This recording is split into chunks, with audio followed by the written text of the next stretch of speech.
అందుకే కదా back bone అనే కదా వాళ్ళు 10% స్థానిక సంస్థ ఎన్నికల్లో రిజర్వేషన్ తగ్గించారు. బ్యాక్ బోన్ అనే కదా కార్పొరేషన్కి నిధులు లేకుండా విధులు లేకుండా తయారు చేశారు. ఒక్క ఆదరణ పథకం ద్వారా ఒక్క పనిముట్టు ఇవ్వలేదు ఈ ప్రభుత్వం. కళ్ళు గీత కార్మికుల్ని గాలికి వదిలేశారు. ఇంకో పక్కన మీరు చూస్తే వాళ్ళ సొంత బడుగు బలహీన వర్గాలు చెందిన ఎమ్మెల్యేలు ఈరోజు మాకు సరైన గౌరవం దక్కట్లేదని చెప్పే పరిస్థితి వచ్చింది. నిన్న వాళ్ళ ఎమ్మెల్యేనే మాట్లాడారు, ఆ వీడియో కూడా బయటకు వచ్చింది. సో పార్థసారథి గారు మాట్లాడారు. ఎన్ని వాస్తవాలు ఎన్ని బయటకు వస్తున్నాయి కదా. సో మాటలకి చేతలకి చాలా తేడా ఉంది ఈ ప్రభుత్వంలో. ఇది మీరే చూస్తున్నారు, ఇన్ని దాడులు జరిగినాయి. ఇప్పుడు 26,000 మంది బీసీల పైన దొంగ కేసులు పెట్టి ఇబ్బంది పెట్టింది ఈ ప్రభుత్వం. అంటే ఎంత అన్యాయం చూడండి. ఏకంగా బీసీ సోదరుల పైన ఎస్సీ ఎస్టీ కేసు పెట్టి ఈరోజు ఏ జైలుకి వెళ్ళినా ఎక్కువ శాతం ఉండేది బీసీ సోదరులు. అంటే ఈ ప్రభుత్వం అంత వేధిస్తుంది. వేదిక మీద ఉన్న పెద్దలు కొంతమంది గురించి నేను ఈరోజు వివరించాను.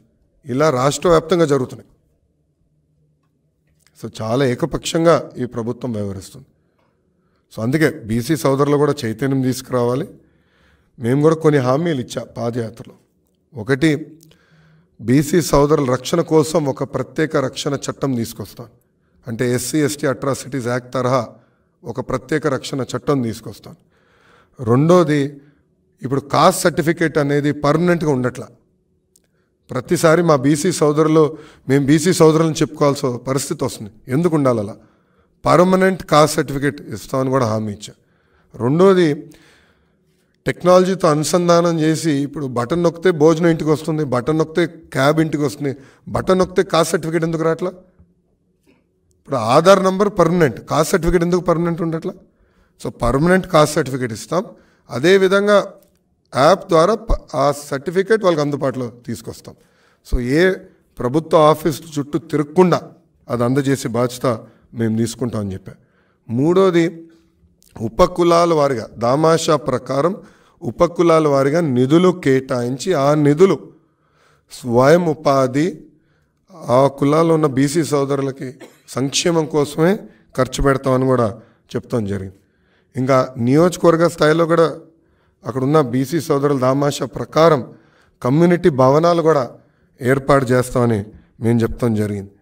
ఇంకా విదేశీ విద్య ఆపేసిన బెస్ట్ అవైలబుల్ స్కూల్స్ లాంటి ఈ అద్భుతమైన సంక్షేమ కార్యక్రమాలు మళ్ళీ మేము ప్రారంభిస్తామని చెప్పాం. లాస్ట్ పాయింట్ కూడా, స్థానిక సంస్థల్లో తగ్గించిన 10% రిజర్వేషన్ మళ్ళీ తెలుగుదేశం పార్టీ అధికారంలోకి వచ్చిన తర్వాత బీసీ సోదరులు కల్పిస్తామని కూడా హామీ ఇచ్చాం. సో ఇది పాదయాత్రలో జరిగినప్పుడు నాకు వచ్చిన ఫీడ్బ్యాక్ ప్రకారం పెద్దలతో చర్చించి ఇది మేము ప్రత్యేకంగా హామీ ఇచ్చేసాం. దీనిపైన ఇంకేం చేస్తే బాగుంటుంది, ఎలా చేస్తే బాగుంటుంది అనేది మేము చర్చించి ముందలు తీసుకెళ్తాం.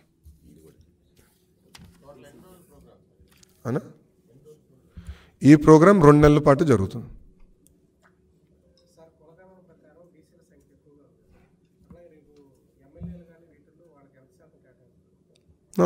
నాడు నేడు ఎప్పుడు బీసీ సోదరులకి ఎక్కువ సీట్లు ఇచ్చింది తెలుగుదేశం పార్టీ.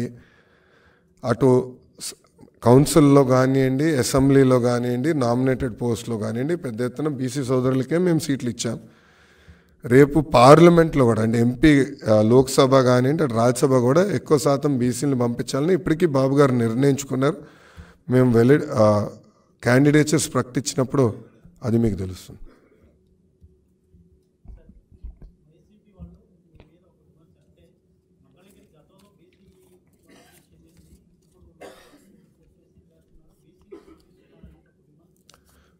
రెండుసార్లు వైకాపా పార్టీ నుంచి మంగళగిరిలో ఎవరు గెలిచారండి? ఆయన పేరేంటండి? ఆల రామకృష్ణారెడ్డి గారు. సో ఇప్పుడు సడన్గా ఓడిపోతున్నామని తెలిసి లేచి ఏదో మ్యాజిక్ చేయాలని ప్రయత్నిస్తే అది ఫెయిల్ అవుతుంది. వాళ్ళ పార్టీ 2 సార్లు ఇచ్చింది కదండి. ఆల రామకృష్ణారెడ్డి గారికి 2 సార్లు టికెట్ ఇచ్చింది కదా, 2014, 2019లో. మళ్ళీ నైతిక హక్కు వాళ్ళకి ఎక్కడుంటుందండి? రెండోది, వాళ్ళు ఇప్పుడు ఏం చేస్తున్నారు? ఓడిపోయే సీట్లన్నీ ఇస్తున్నారు బీసీ సోదరులు, గెలిచే సీట్లంతా వాళ్ళ ఒక్క సామాజిక వర్గం ఇచ్చుకుంటున్నారు. అది కరెక్టా? అడుగుతున్నా.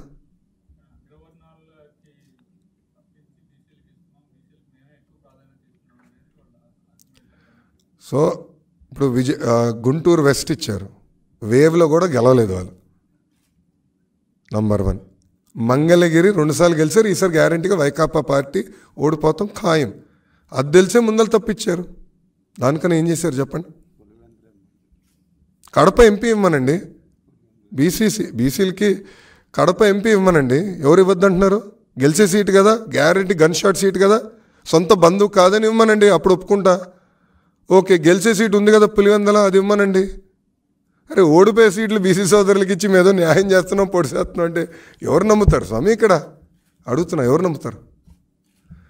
ఇప్పుడు గతంలో గెలిచిన చిలుకలూరుపేట సీటు కాదని ఎప్పుడు గెలవని వెస్ట్కి తీసుకొచ్చి అభ్యర్థిని పెడితే ఎట్లా వర్కౌట్ అవుతుంది?